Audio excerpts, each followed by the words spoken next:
Good evening, Who Dat Nation, and happy Wednesday to our Bayou Blitz family. I hope everybody is doing well out there tonight. I know in the Rose household, I'm taking this, this semi-bye week, to start decorating for the holidays, so that way I'm not as crunched. Once the full holiday time, hits next week.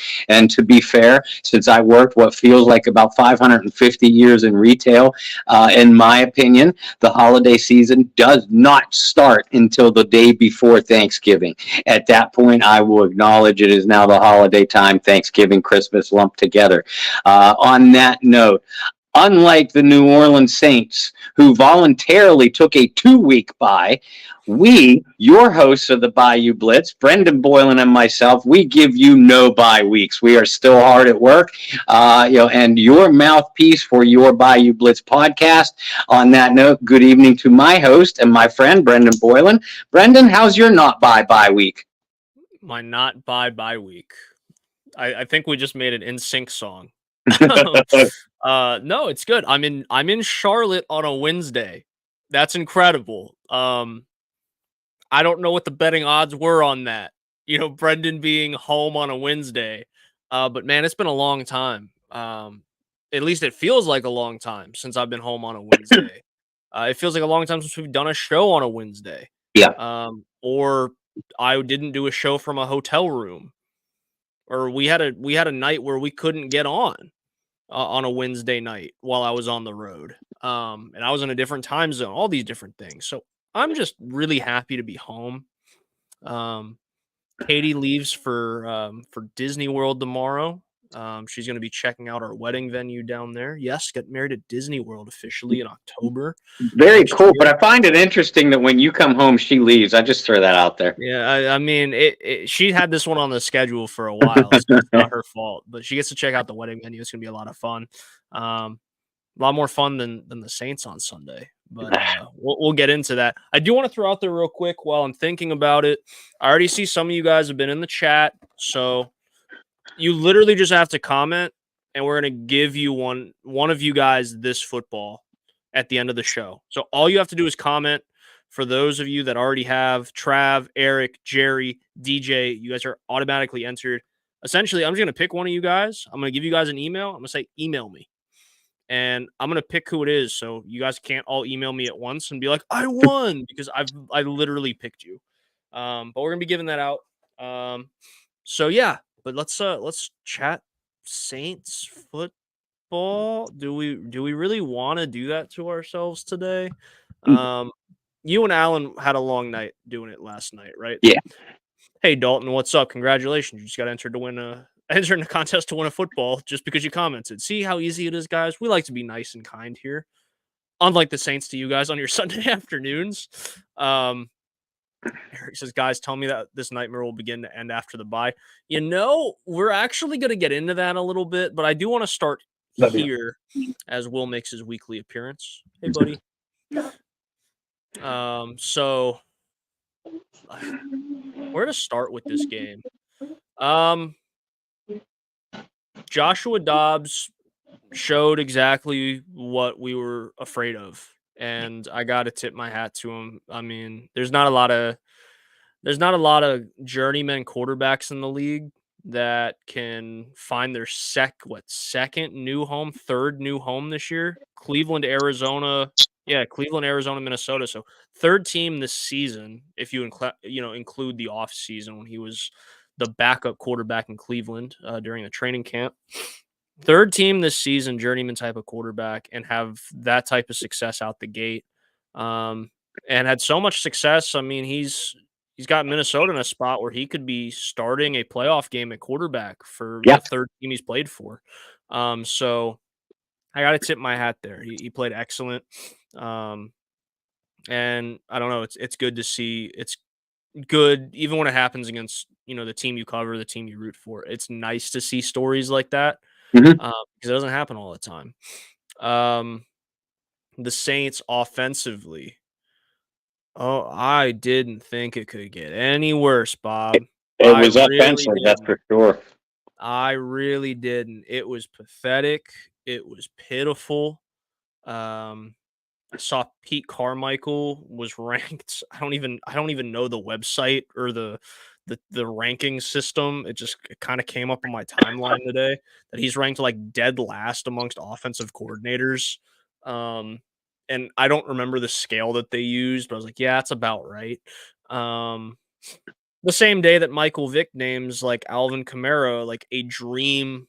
I don't know if you saw that. He named like the top 5 skill position players. Like if he could come back and play in today's game, that he'd pick if he built his dream skill position. Alvin Kamara was like his top running back pick. So Yeah. you see that and you're like, oh great, and then you see Pete Carmichael ranked dead last amongst offensive coordinators. You're like, oh great. But the offense was terrible, and then Jameis gave you a little bit of life, and we'll go into that in a little bit. But overall, all around, it was more than just coming out flat.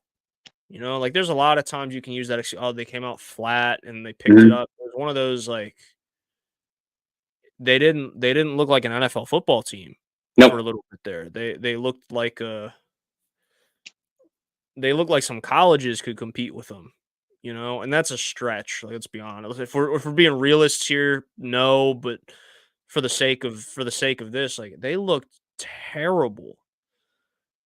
And the defense looked bad. The offense looked bad. Special teams wasn't good. Like, it was just all across the board the perfect recipe for disaster. And they got behind early. They never really found a groove. They never really didn't claw their way back. I don't understand where this team is right now. And on top of all that, going into this week, you could argue that the Saints had one of the healthiest teams in the league. And all of a sudden you walk out of this week and you go, okay, well, what's the severity of Derek Carr? Concussion potentially, and then the shoulder. Like how much more damage did he do to the shoulder? And we've talked about this before. Like the AC joint, like the sprains, it's more about can you play through the pain than anything. Yeah. Well,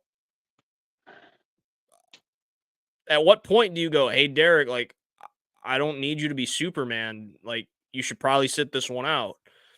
If it's that bad, we don't know yet. Dennis Allen described Michael Thomas and Marshawn Lattimore's injuries as potentially significant. I don't know what that means, given I don't know what half the things that come out of DA's mouth actually mean anyway. Neither does DA, so that works out well. Okay, cool. So so DA is just letting things fly out, and I'm just like, I don't know what they mean. So what is significant? Yeah, it's not just DA. I mean, I can crack a joke here and there, but like we really don't know what significant means, because significant to Bob means something completely different than it does to me, which means something completely different to you guys in the chat. Mm-hmm. And I don't know. Like I don't know. Looking at those injuries, and you can see what we have at the bottom. The Saints enter bye week sitting atop the NFC South. That's a joke in itself. Uh-huh. They're 500, but with those type of injuries, you go, okay, well, yeah, Alontae Taylor's played well this year. Yes, Paulson Adebo, at this point in the season, I think is my defensive MVP. Like, he's played that well. And I think he's played a lot better than people thought he was going to. Mm-hmm. Right? So there's all that great stuff. But you're like, all right, but Marshawn Lattimore is a all-pro caliber defensive back. That hurts. Say what you will about Michael Thomas. The Saints don't have another big-bodied receiver that can do what Michael Thomas does. Right? They brought my guy back, Keith Kirkwood. Mm-hmm. So if you guys didn't join us on PSF, I think Bob broke my little heart on Friday, because Friday or Sunday, whatever day it was, I had not realized that Kirkwood had got waived prior to coming on. So thanks for breaking my heart, Bob. But I got my heart right back because he came right back, because he always does. He always does. He never fails to find his way back on the roster. But Keith's not doing what Michael Thomas does. No. A.T. Perry, who had a really good week this week. Bob, it was good to see him get in the end zone, show some emotion, one of your guys. He's not doing what Mike Thomas is doing. No. Again, make the jokes you want about Mike Thomas, but look at the numbers outside of the 0 reception day against Chicago and I guess some of the day against the Vikings. Like, it's consistent, and it might not be numbers that blow you away, but Mike Thomas is good for 4 or 5 catches, about 50 yards every week. There's a lot of value in that. You might be able to say, well, Brendan, you can get the same thing out of Rashid Shaheed. And I said, yes, but in different ways, right? Like, Shaheed can only do and be effective in what he was being effective in because Olave was effective in this and Thomas was effective in this. It all goes back to film. It all goes back to coaching. It's hard to fill the shoes of a big-bodied guy like that. Yeah. It is tough. So, with all that said, my biggest takeaway from this week, Bob, against the Vikings was that right when we think that this team is ready to play, that this team is ready to make the jump, that this team has finally figured their stuff out, they proved to us yet again that they're not ready to make the jump. They still don't have their stuff figured out. And some of you guys might not want to hear this, but you can only blame coaching to a point, right? Yeah, coaching is going to put you in the best position to win and this and that. But at what point do you start to look at the locker room and go, okay, like, some of you guys are equally the problem? So with that, Bob, I think there's a lot there to open up some nice dialogue between you and me, and also between some of these people in the chat. So where are you at, Bob? I know you were long-winded yesterday on Under the Dome, but where are you at with what I said and your feelings about this past week against the Vikings? And there's a lot to unravel there. First, on the injury front, we won't know the exact injury status of Derek Carr, Michael Thomas, or Marshawn Lattimore probably until early next week, at the earliest. As far as if they're going to miss any significant time. I can guarantee you this: none of the 3 would have played if the Saints had a game this weekend. That much we do know. So the status of all 3 is something to watch very, very closely going forward. Yeah, and I'm with you with what you said about the coaching. And listen, I have a coach's mindset. I always have, and I always will. And Dennis Allen, Pete Carmichael, that whole staff, they have a lot of blame that they need to take onto their shoulder, that they deserve to take on their shoulders. But and Alan Ulrich pointed this out on Under the Dome last night. We keep. And, by we, I mean, I definitely include myself in this, but pretty much everybody keeps talking about how talented the Saints are. They're too talented to be doing this. They're too talented to be playing this poorly. They're too talented to be losing to these teams. Well, the fact is they are. And like you said, coaching deserves a lot of the blame, but certainly not 100% of it. It's not coaches that are supposed to go out there and tackle. It's not coaches that are supposed to go out there and give effort on every play. Not coaches that are supposed to pick up this block or that block or complete that pass or catch this pass. It's the players. And these players are getting their asses whipped way, way too often. For the talent level that we thought that they had. And I say it like that because maybe, just maybe, this team isn't as talented as what we thought they were, what they thought they were. You're 5-5 on what was considered to be a very easy schedule going into the season. And Brendan, you and I don't put a lot of stock in strength of schedule at the beginning of the year, but as we sit 10 games in, you look at the teams that the Saints have played: Bears, bottom of the barrel; Patriots, under the barrel; Packers, bottom of the barrel; Colts, below mediocre; Titans, bottom of the barrel; Panthers, bottom of the barrel. All that being said, this team is only 5-5. It is absolutely pathetic. It is beyond embarrassing. Yet they still have a chance to at least win this division, and therefore a good chance on paper. There's that saying again. On paper, to host a playoff game and win this division. But and I was one of the many that picked the Saints to win fairly easily over the Vikings. But I cautioned people this going in.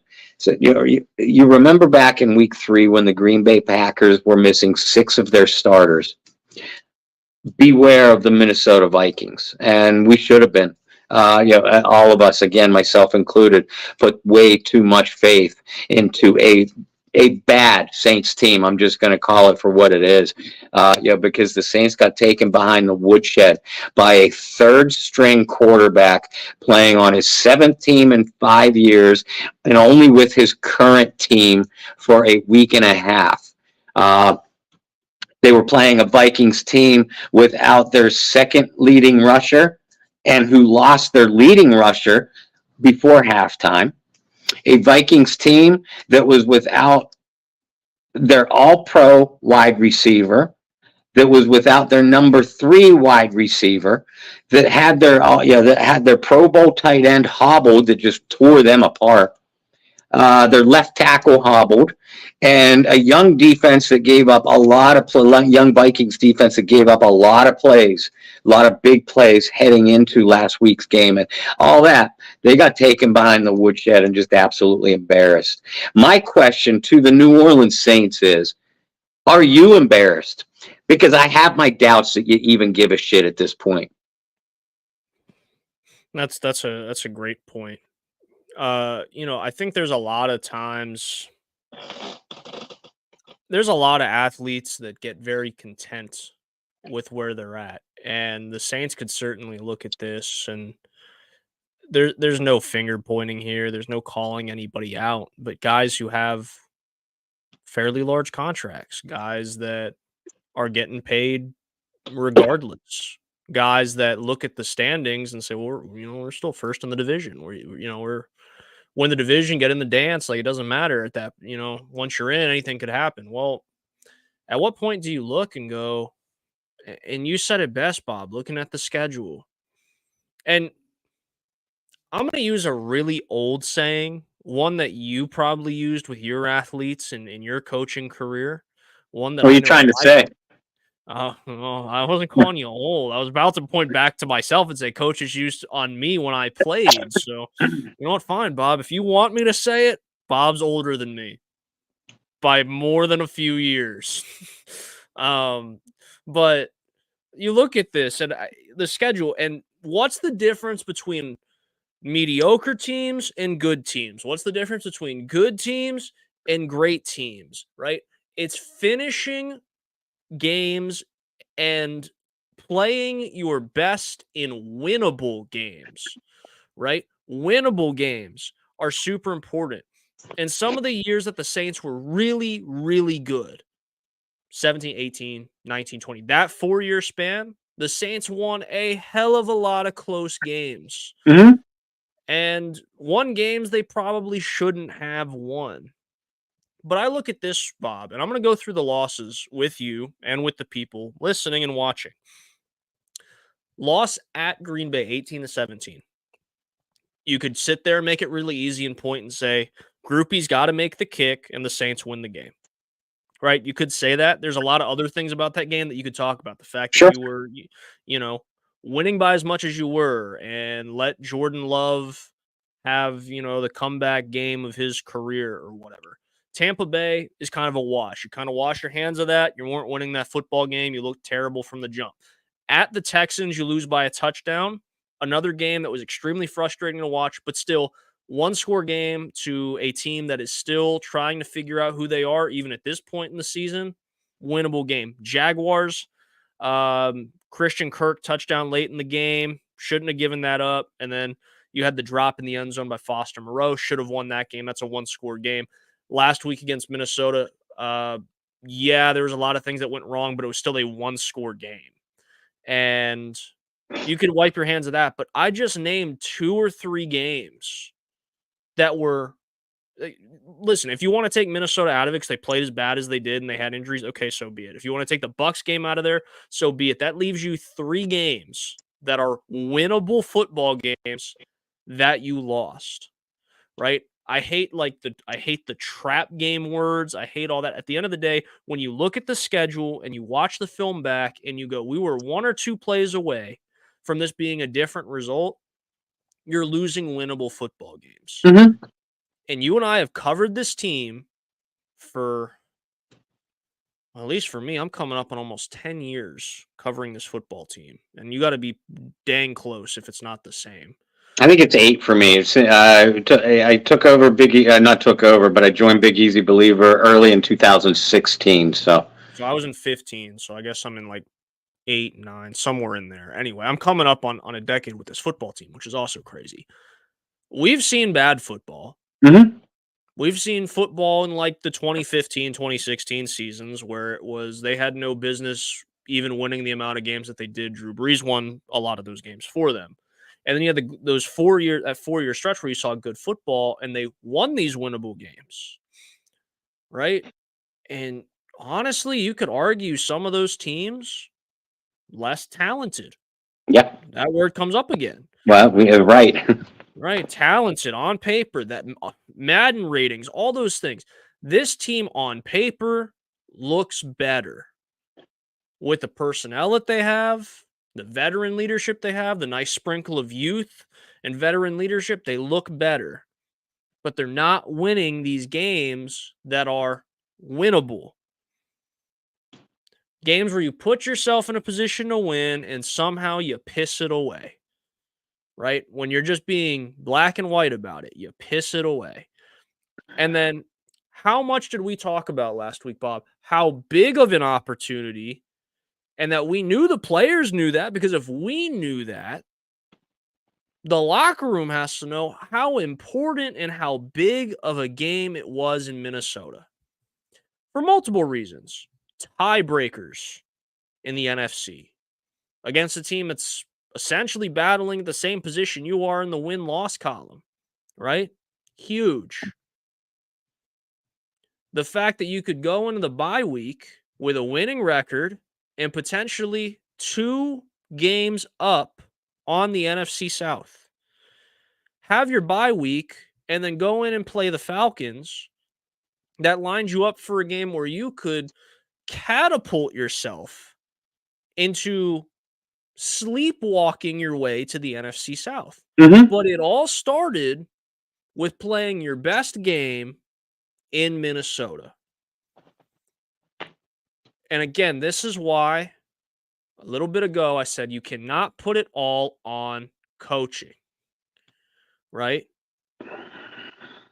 Because at some point you have to go, yeah, the coaches might not have put you in the best position to win, but damn it, like, you got to put yourself in good positions. Yep. You could sit there and be like, oh, well, Derek Carr got hurt. Well, it's not like you had like a rookie quarterback coming in.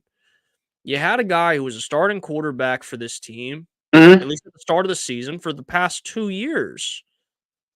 And by the way, you were already down 27-3 when Derek Carr got hurt. Exactly. So for the people who want to make that argument, that's out the window as well. But when you know, as a athlete, as a player, and for some of you who, and me, myself included, that like never played at the college level, never did any of that, you still knew when it was a big game, when you were playing your high school rivals, when you looked at the schedule, because everybody did, and we're like, wow, if we win this game, then all we got to do is beat North Central West County rival, and we win region, or we win the conference, or whatever, however you guys, however that worked wherever you're from. Everybody was aware of that. So what did you do? You were hyped all week. Mm-hmm. You're walking down the hallways. People were like, you guys going to beat North, South, West, Central? And you're like, hell yeah, we're going to kick their ass. Go Bobcats. Right. Or whatever, insert generic mascot here. You're like, yeah, we're gonna beat the heck out of them. And you knew that. and you were walking with swagger and a difference in Mm-hmm. high school. So you mean to tell me the dudes who get paid millions of dollars that are on Twitter, their faces plastered all over TV, they got tens of thousands of followers, don't know that it's a big game, that they can walk in with the same swagger? Not that there's a whole lot of guys left on this team from the Minneapolis Miracle season, but the guys that were even just in the NFL that knew that, you don't think as the Saints you're walking with a different swagger going, we Mm-hmm. got to make, like, you know, this is a team that historically kicks our butt. This is a team that's knocked us out of the playoffs twice since 2017. All those things as a player you are aware of, and you Yep. still go out and you suck. Yes, coaching is some of it, right? Yes. As a coach, you got to put yourself and your players in the best position to win. But at what point do you go, it was a huge game, we laid an egg, and to your point, Bob, quite frankly, I don't see a whole lot of remorse for it. I'm not saying this needs to be the game that, like, breaks the camel's back and these No. guys all need to sit and act like super depressed after the game. No. Not looking at cameras or anything like that and talk like this. But I need to see some sort of, I'm either pissed off we lost, I'm sick and tired of this happening. I've seen it 2 or 3 times this year with other teams. Drake London, a great example with Atlanta last week. And his post-game interview just being pissed off. He's like, I hate losing. I'm tired of it. And there's other examples. At this point, why are we not seeing this from the New Orleans Saints?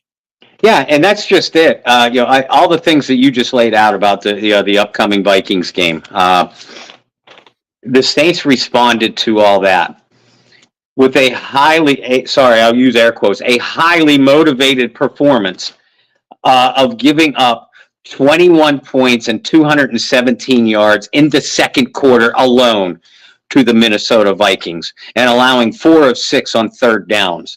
That's just defensively. I mean, offensively, except for a couple of chunk runs by Kamara, the team never showed up.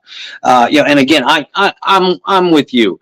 I'm not going to judge how someone outwardly handles losing.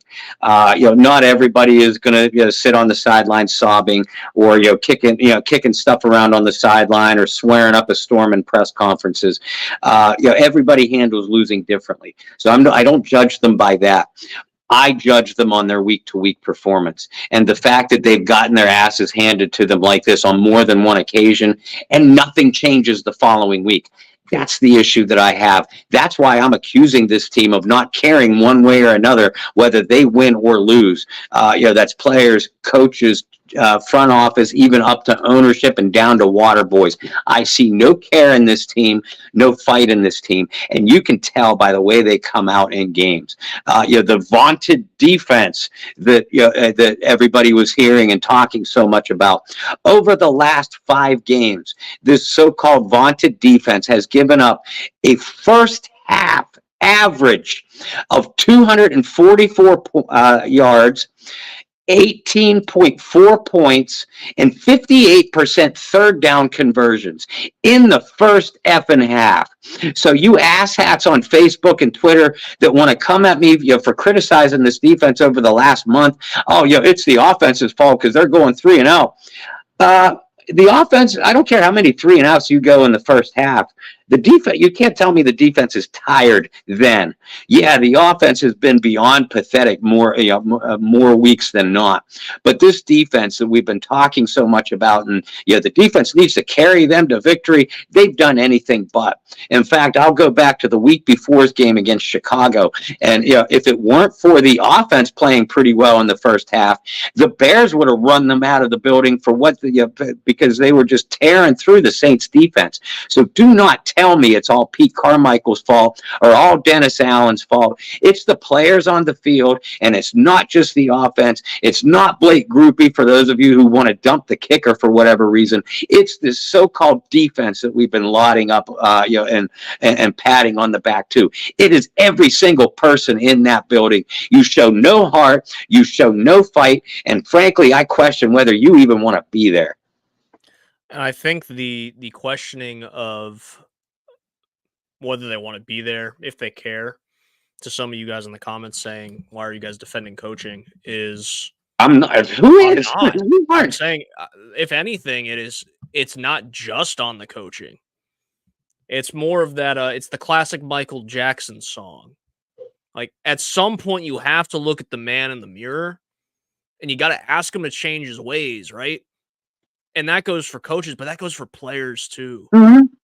And But I so mean, okay, to make you folks happy, let's focus on back on the coaching blame, because I know that that's what everybody wants to do, and believe me, I'm furious at this too. The coaches are holding no accountability to not only the players that are performing poorly, but also themselves in the way that they're coaching. Dennis Allen teams are now 1-11 against teams that are 500 or better when they play them. That's not counting season openers. When everybody is 0-0. 1-11. That's the mark of a bad team. They are terrible. 8-10 in one-score games over the last 2 years. That's the mark of a bad team.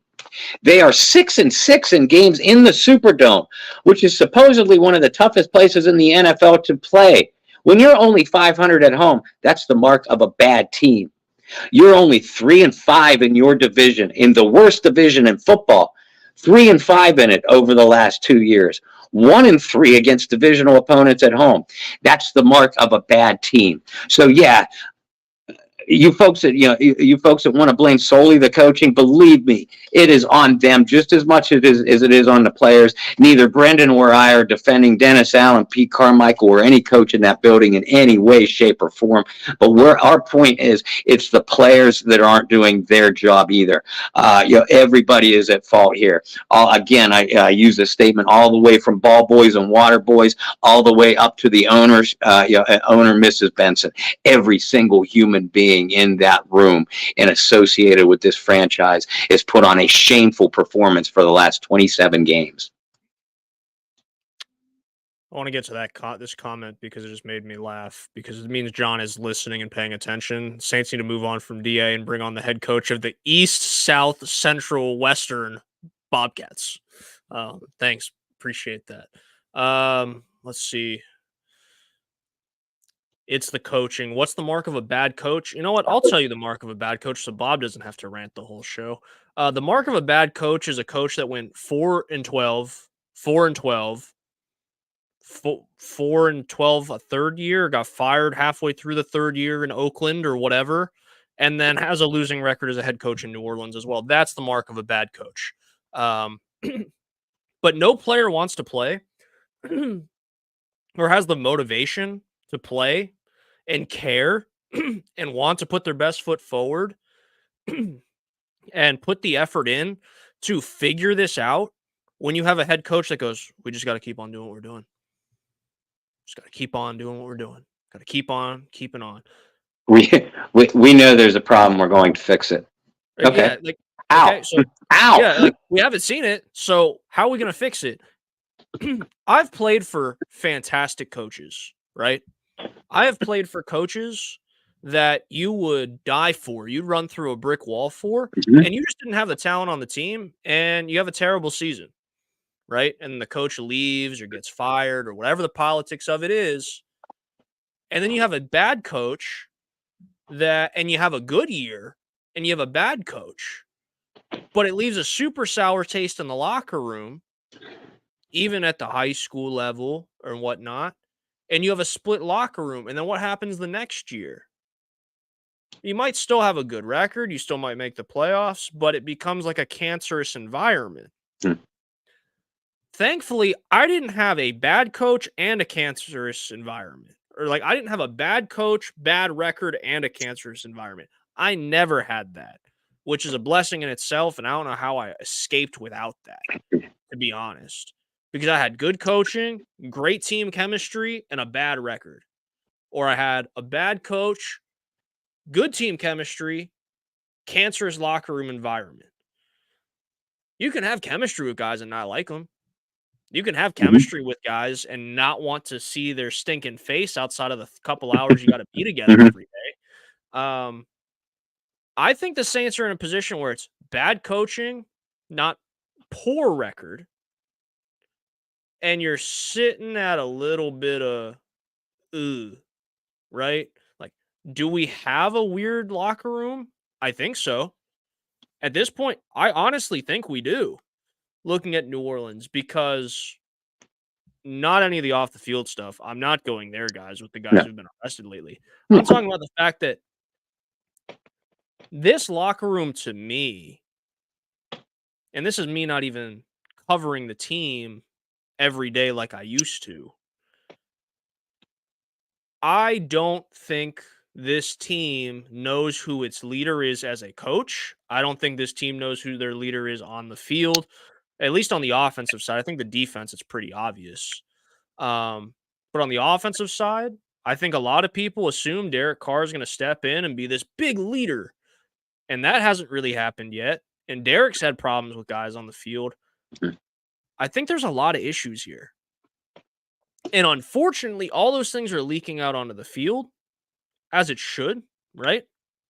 9 times out of 10, you don't keep weird locker rooms together and win a ton of games and not see that weird locker room dynamic, front office dynamic kind of leak its way onto the field.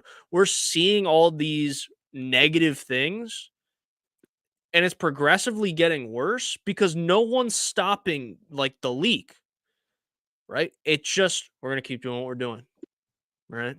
We know we got a problem. We're going to get it right. It goes back to my favorite Roger Goodell meme, the gotta get it right speech, because I feel like we're getting the same thing from Dennis Allen. We just gotta get it right. Yep. And at this point, 5-5. Oh, and Anna says we got to get better. The famous "we got to get better." Yes, we got to get better. Got to be better. Like I don't know. I see Dolph's in here.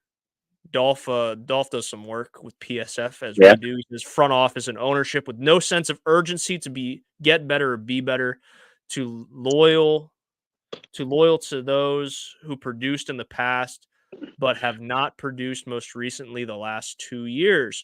That's an interesting topic. It is, and you can blame coaching for that because of what I said before about zero accountability. The players, they aren't being benched for poor performance. They aren't being replaced for poor performance. Trevor Penning aside, the coaches, and why would anybody try? Why would anybody be motivated to perform better if there's no accountability in that franchise whatsoever? The coaches for years. No, exactly my point. The coaches, this team has a stink of a losing culture around it now, my opinion. Because the coaches aren't held accountable for awful game plans, zero ability to adjust, and mind-numbingly dysfunctional play calling. Just like the players aren't being held accountable for poor angles on tackling, dropping footballs, lack of effort, whether perceived or real, it's still there.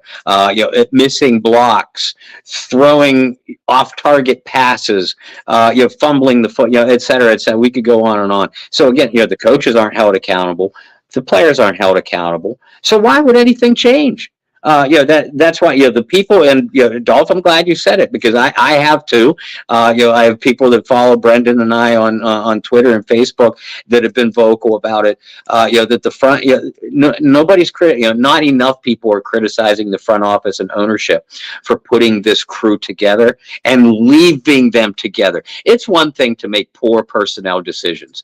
It's one thing to make poor coaching decisions, but to make no effort to change that once it's very clear that things have gone sour. That's the problem that all of us should be having. I agree. Let's talk about this. We kind of addressed the injuries at the beginning of the show. I want to kind of circle back with Derek Carr because that's a big topic point. Mm-hmm. And to be completely honest, a lot of you know how I felt about Derek Carr being signed. I was happy the Saints front office went and spent the money on, and you guys can't even argue this, even people that aren't Derek Carr fans. And frankly, I don't really know where I sit with Derek Carr at this point either. But they went and got the best free agent quarterback on the market, and they threw money at him, and it seemed like a sense of urgency to get a piece in that was going to help you win. Unfortunately, some of it's Derek's fault, some of it's the offensive line's fault. I mean, Bob just highlighted that it's everybody's fault at this point. It hasn't gone well. And Derek's banged up now, right? Potential concussion, for sure concussion, and then potential AC joint re-aggravation. I don't want to call it a re-injury, but maybe re-aggravation. Don't know how much time he's going to miss. Concussion protocol is weird. It's different for everybody, right? And I hate to be that guy that says that, but it's so true. Everybody handles concussions differently. With all that said, we got the true Jameis Winston experience last week. Like you want to talk about the Jameis Winston experience to a T. Insane catch by Chris Olave in the corner of the end zone, right? Really good thrown ball, really well thrown ball. Yeah. But then you get two interceptions late in the game. You have the A.T. Perry touchdown, which is the most Jameis Winston throw I've seen in my entire life. To scramble out to your left, plant your feet, and go, you know what? What should have been like a 20-yard pass, I just made like a 60-yard pass. Let me laser this thing. And people who forgot, Jameis Winston pitched at Florida State as well. That was a straight fastball.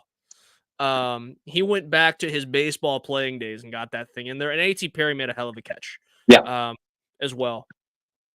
But we saw the highs and the lows of Jameis Winston. And I saw some of you on Twitter. Don't act like Bob and I don't see what you guys say. We see every single one of you guys. We know what's going on. Some of you guys were saying, essentially, at this point in the season, just live and die with the Jameis Winston experience. Like, I understand where some of you guys are coming from, or that there was another person that like compared Jameis Winston to like a summer fling relationship. Like, it's fun, I enjoy it, but I really know I shouldn't do this. And I was like, you know what? I understand where you're coming from. Like, it's fun. The gunslinging and when it works, it's great. It's fun. But in all honesty, like, do I really need to be doing this right now? Because it's going to end in interceptions. It's the most Jameis Winston thing ever. I mean, hell, if you're going to go down in a hail of gunfire, you might as well be blazing your own guns at the time. I guess that's one way to look at it. I guess. My thing, though, and my question is, there were people who were making the argument. I don't necessarily... I'll share my opinion after, actually. There were people that making the argument, and there was actually an article on ESPN about it as well. Was the Saints' offense more effective or ran more like a well-oiled machine under Jameis Winston? Your thoughts, Bob. You have the floor. No, it didn't. And this is no disrespect to Jameis Winston. I mean, he made some fantastic throws. The offense.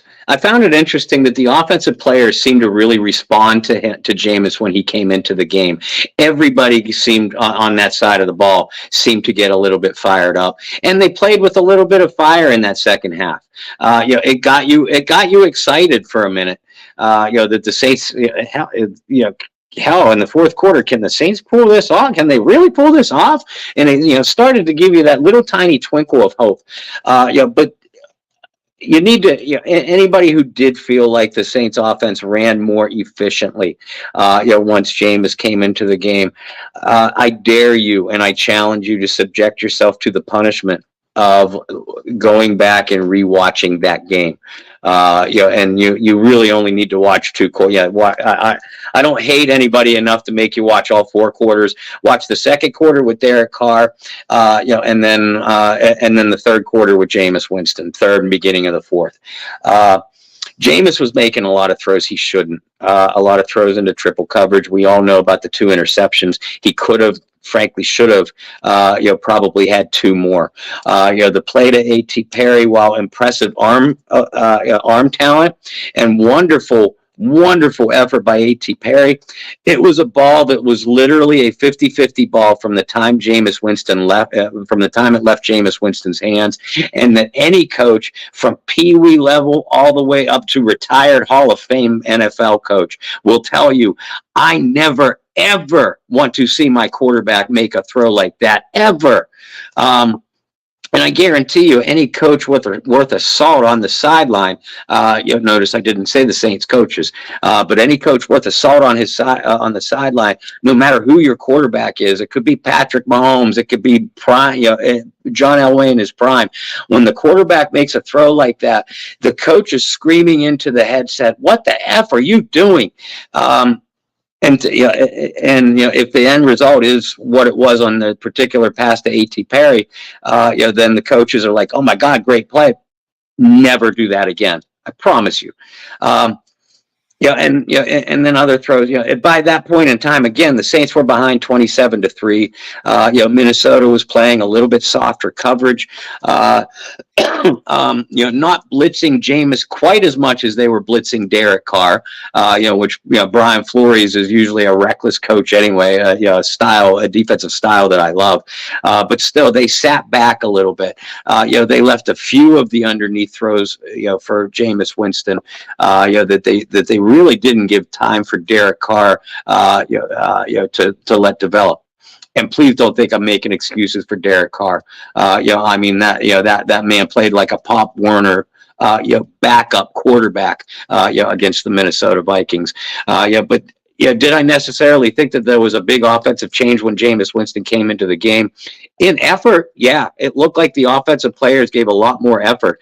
But in scheme and efficiency, no, not really. I think if you go back and watch the tape, as I unfortunately had to, I think that you'll find that a lot of the plays that were made, positive plays on the Saints end, were mostly a result of terrific individual effort and, frankly, a little bit of luck scattered in.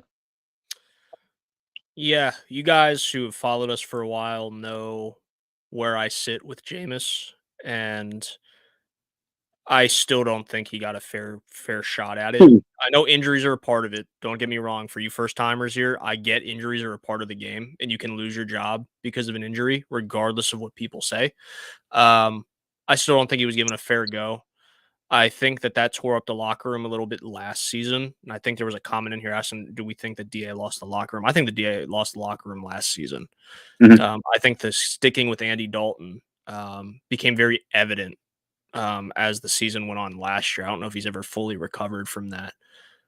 As much as I love Jameis and I love the Jameis Winston experience, if this team wants to do anything moving forward this season and in the seasons to come, unfortunately, at this point in his career and at the point where the Saints front office is, Jameis isn't the answer. If Jameis needs to fill in because Derek Carr is not healthy, by all means, I'm all for it. I'd much rather see Jameis than Jake Haener, and that's not a knock on Jake Haener, but the dude is not ready to start an NFL game at this point. He might be. Who knows? The Saints have done this in the past where they've drafted quarterbacks, and really none of them have worked out because there was Drew Brees for 15 years. But they draft these quarterbacks, and there's a lot of hype on them, and the coaching things. Or you have Garrett Grayson, where nobody really liked Garrett from the jump, and I feel bad for the kid a little bit, especially that one clip of Sean Payton just chewing him out during training camp. But anyway, you never know. Jake Haener, I know they're really high on him. You never know. He's just not ready to play, right? This team is more efficient with Derek Carr when Derek Carr is playing Derek Carr's brand of football. And Bob mentioned this multiple times over the weeks. Like, you had to go back to what 2015. year was it? 2015 with Drew Brees, the last time you had a Saints quarterback throw for 303 straight games. And, I look at that Indianapolis game, even the Chicago game, like you said, Bob. I mean, offense kind of kept him in it for a little bit. Those games I started feeling good. Felt like the offense was making some progress. And then Minnesota showed up, and all that kind of got checked out the window. But Derek Carr, if he's able to go and he's healthy, I mean, that's the guy you roll with. Yeah. I don't think this is a debate. And I got it, and also DA also said it too. There's no debate. Derek Carr's the starting quarterback, right?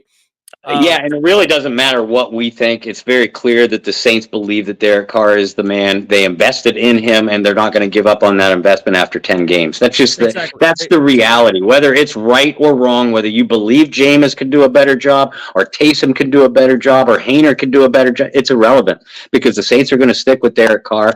And frankly, if you believe that this is your quarterback, then you shouldn't give up on him after 10 games. You should, you play again a soft schedule, down the second, down this last stretch of the year. If Derek Carr is healthy, you should roll with him. If he isn't, then I don't think you should hesitate 1 millisecond to go to Jameis Winston because that's why he's on the roster. So I'll put that caveat out there too. Exactly. Well, and that kind of goes back to we were having, you know how ironic it is that we had the same conversation about this time last year when you said if he's your guy, if he's your quarterback, you don't give up on him after 10 games. We were having the same conversation about Jameis. I know it. What did we both say? We both said he wasn't DA's guy from the jump. It was Sean's guy. If honestly, if Russ wasn't out in Denver making $200 million, who knows? Maybe Jameis would be in Denver, But it was Sean's guy. It was never Dennis's guy. And to that point, Derek Carr is very much Dennis Allen's guy. Go all the way back to the fact that Dennis drafted him. Like, that's his guy. They're gonna roll with him. No debate. And Bob and I are both in agreement. I mean, this team runs better with Derek Carr than it does Jameis Winston because it's designed for Derek Carr. And frankly, right. And Derek Carr is a better NFL quarterback. Bob's like, I don't know about that one, Brendan. I love Jameis. I love Jameis. Every ounce of it. But I love rooting for Jameis. He's an easy guy to root for. He's a fun guy to root for. And I do believe that Derek Carr has a better overall, all-around skill set as a quarterback than Jameis Winston. Certainly a better fit for this offense. And again, for those of you who want to put 100% of the blame on the coaches, the offense that we saw in the second half against Jacksonville, against Indianapolis, and for at least the first two and a half quarters against the Bears, more motion, more spreading the ball around, more using your playmakers. We saw none of that. Zero, against the Minnesota Vikings. And that's on coaching. Because that was a clear game plan flaw coming in, play calling flaw during the game. Chris Olave wasn't targeted a single time in the first half. And remember that Michael Thomas left after the first series. So you're rolling with A.T. Perry now, and you're still not targeting Chris Olave. I know people wanted Taysom Hill to get the ball more. You fell behind so quick that Taysom Hill was not going to, it was no longer going to be a Taysom Hill factor. You didn't get Alvin Kamara involved enough in the passing game. So, I mean, if you're not going to target Olave, then you better damn well be targeting Kamara. They didn't target either. They used no motion whatsoever. They didn't adjust their pass protection at all. Once it was clear that Flores was going to was going to blitz every single person wearing a purple jersey in that stadium, you didn't adjust that at all. So I put the offense. While again the players still have to execute. The offensive design was absolutely putrid on Sunday. Didn't do Derek Carr any favors. Didn't do Jameis Winston any favors either. You're absolutely right.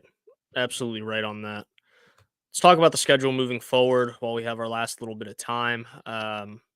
We kind of talked about it a little last week, and I brought it up a little bit as well. After the bye week this Sunday, the Saints travel to Atlanta to take on the Falcons the Sunday following Thanksgiving. Then they have the Lions, the Panthers, the Giants, the Rams, the Bucks, and the Falcons. Looking at that schedule on paper, our favorite term, pretty favorable. Sure. But that matchup in Atlanta is the biggest game of the season to this point. And you hate to use that term, and you hate to go, it's the biggest game, Sunday. But it really is. It really is at this point because of where the Saints are in the division. Some of you people at this point are sitting, do we really want the Saints to make the playoffs? Like, Yeah, I know. I can't would you believe it. rather I have can't the believe draft? that. Would you rather have the draft pick, or would you want to get your butt handed to you in the first round? I understand where you guys are coming from, but you have the opportunity to host a playoff game if you win the division. Say what you will, but that's a big deal. A lot of it comes down to that first game against Atlanta. Bob, for you, we talked a lot about pointing fingers tonight, whether it's players, whether it's coaching, this, that, the other. Is the locker room lost? Do the players even care? If you had to change one thing, maybe two, maybe I'll be generous and give you two things. What's the biggest change that needs to happen for the Saints to close out the season with at least enough to win the division? Oh, holy hell. I mean, that's such a tough question because, I mean, like you said, a lot of people want to point fingers at, this one coach or this one player, or, I point a couple fingers. Meanwhile, I want to douse a blanket in gasoline and throw it over the whole thing. I need the players to come out with a lot of fire. They're not going to get it from the coaches very clearly. So at this point, and I'm not suggesting a locker room mutiny, but I'm pleading that the locker room leaders, the Demario Davises, the Cam Jordans, the Michael Thomases, et cetera, that they take a more actively vocal role in taking over this team's operation. And more so, and Alan pointed this out last night, that maybe it's not just we've seen Demario, Cam, et cetera, that we know that they are leaders. Maybe it's that these younger players just aren't responding to them. Well, that needs to change. I've seen all I need to see from this coaching staff. And I'm not going to say I wash my hands of it, but I'm through repeating the same thing, same criticism week after week. It's obvious that nothing about this coaching staff is going to change, until the jobs are replaced. So therefore, down the stretch, what I want to see, if the Saints are going to have any hope of making some noise in the NFC South, it's going to be because the players have decided we are going to take over this team. And again, that doesn't necessarily mean mutiny, but that means okay. The coach's messages mean absolutely nothing to us. We need to play with a little bit of pride. So that's what I need to see. I need to see these players play with pride, play to the talent level that we thought that they were capable of. That's the one thing that I would like to see. For me, I think the one thing I want to see is, and this is going to sound really lame, so sorry guys, I just want to see passion. Even if it results in losses, I want to see a team that cares. For me, over the years across covering this team, covering, NCAA sports, just being a sports fan, watching other games. It's crazy how much you remember about losing teams that were enjoyable to watch, or losing teams that you're like, you know what? They gave everything they had. You have a lot more respect for those teams, maybe not in football. It's not the best analogy, but like basketball, like that guy was on the floor for every 50-50 ball, right? That team never stopped fighting. That team always believed they were in the game. High motor guys, that's a big draft term since we're the draft guys, right? High motor guys, like guys like that. That's all I want to see. And to your point, I don't want to see people who are necessarily cursing and throwing temper tantrums after games and whatnot, but I want to see the passion back, right? Because it feels right now like it's that we're so mediocre, we're okay being mediocre. Mm-hmm. I want to see someone flip a table and say, no, like I'm tired of being mediocre. Yep, and that was my point in what I said I wanted to change too. The coaches are clearly okay with being mediocre, considering they are mediocre or worse themselves. The players don't have to accept that. The game plans might be trash. you can still execute and beat your guy one-on-one. You can still make the spectacular play. You could still give the high effort play. And I think so. Therefore, I think what you're saying is the same thing that I want to see from the team. Yeah, I just want to see people who care. I want to see passion. That's all it is at the end of the day. And if it results in losses, so be it. But I want to see passion. I want to see people who care. And this is like huge, for you soccer fans out there. Like people that are just proud to wear the colors, right? Just be prideful, that you're a New Orleans Saint, right? Play for New Orleans, play for the fans, play for the city. Like the things that have made this team so special, even in some of those losing seasons, we want to see that again. And I don't know if that comes this year, to be frank. I really don't. But we're talking about things we'd like to see. I'd Yeah. like to see that. Bob, we'll close out on an encouraging note before we give this football away. If you had one message to the fans and the people listening, people who watch and support us all the time, Brian, thanks for the little donation. We appreciate that. I don't see the comments. You do. So I do. Yeah. Brian Russell, appreciate that. Really do. But what would you tell these people if it was one of those, like, we've had a lot of heart to heart tonight. We've had people say we're dropping truth bombs. But with all the truth bombs, all the heart to heart, there is still hope with this football team sitting in first place in the NFC South. What would you say to these people to say, hey guys, here's some positive energy going into, after the bye week, the most pivotal game of the season? What's that message? See, my initial gut message is to say, don't let them ruin your holidays, but that doesn't exactly sound positive, does it? I should have just muted you right there. And we shouldn't have given you the opportunity to speak. Well, I mean, seriously, don't let them ruin your holidays. But listen, you look on paper and you realize that the New Orleans Saints have traditionally, especially recently, owned the Atlanta Falcons. So, if they come out of the bye with a win at Atlanta, a place that they usually play very well at, and by the way, I agree with what Brendan said. This is the most critical game of the year. This is 100% character test for this team, 100%. And if they lose it in any way, shape, or form, if they lose to the Atlanta Falcons, it shows exactly what kind of negative, insert negative remark here, team that the people have been saying about them lately. But a win over the Falcons, that by no means do they have a stranglehold on the division, because that second game against the Tampa Bay Buccaneers still looms big. But remember, all this team has to do is get into the dance. And facing the Falcons twice, the Panthers once. Again, that Buccaneers game is critical, absolutely critical to any chance you have.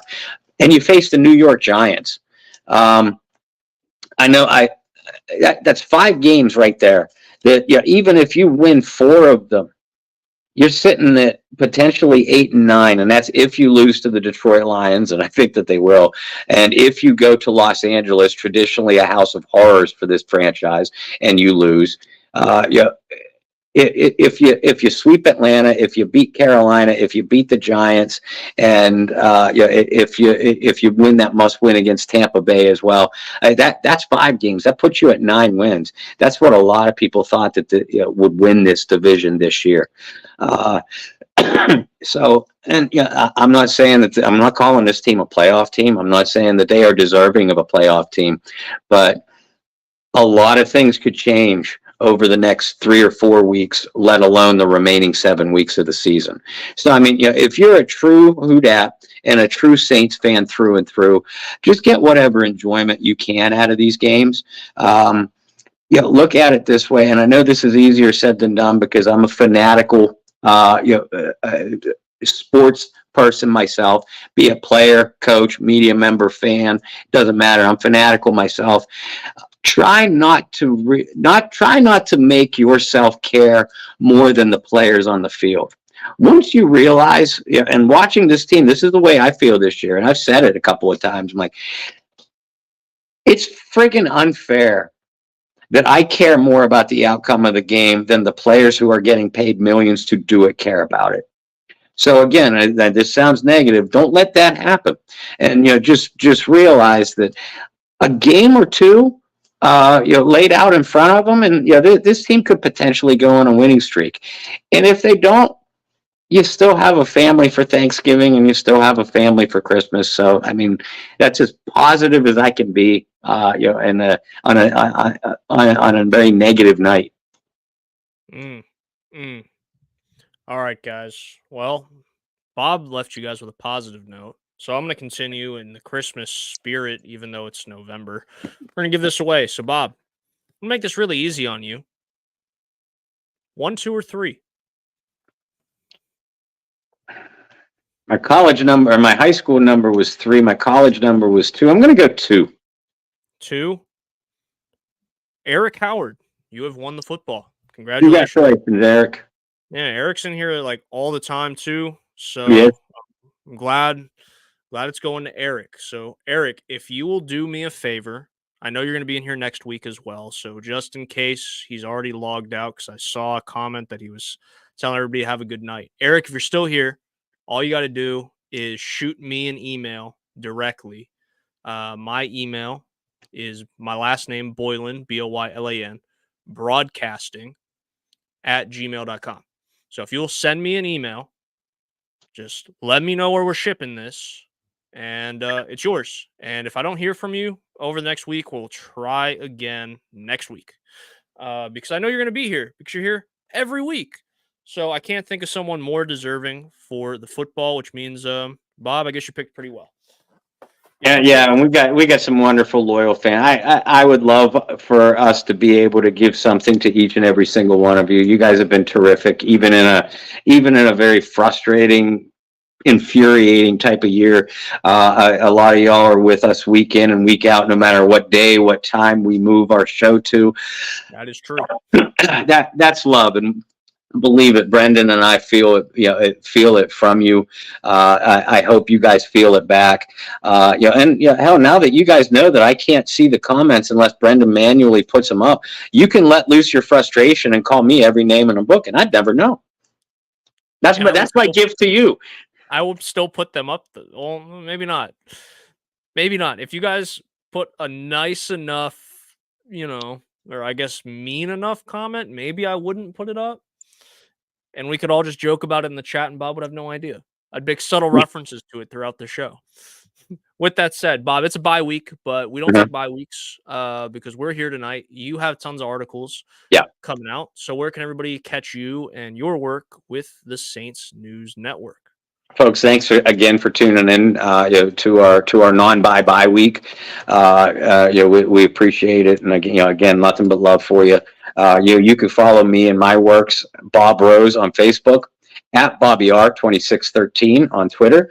Obviously, all of my works are also published not only on my personal pages, but the Saints News Network, at Saints News on Twitter, and make sure you follow our Bayou Blitz specific Facebook group and Bayou Blitz Twitter page at Bayou Blitz Pod. Keep growing that. We really do want to get to the point where we do exclusive content. We'll still do a general show, but we'd love to get to the point where we do exclusive content only to followers of the Bayou Blitz Twitter page and or Facebook group. And you guys are really headed us in that direction. We're nearing 2,000 followers on the Facebook page. I don't remember what we are at on the Twitter followers. But I mean, every single week I'm seeing a nice steady increase in followers. So keep telling that to your friends, to your family members, to football fans in general, but obviously especially New Orleans Saints fans.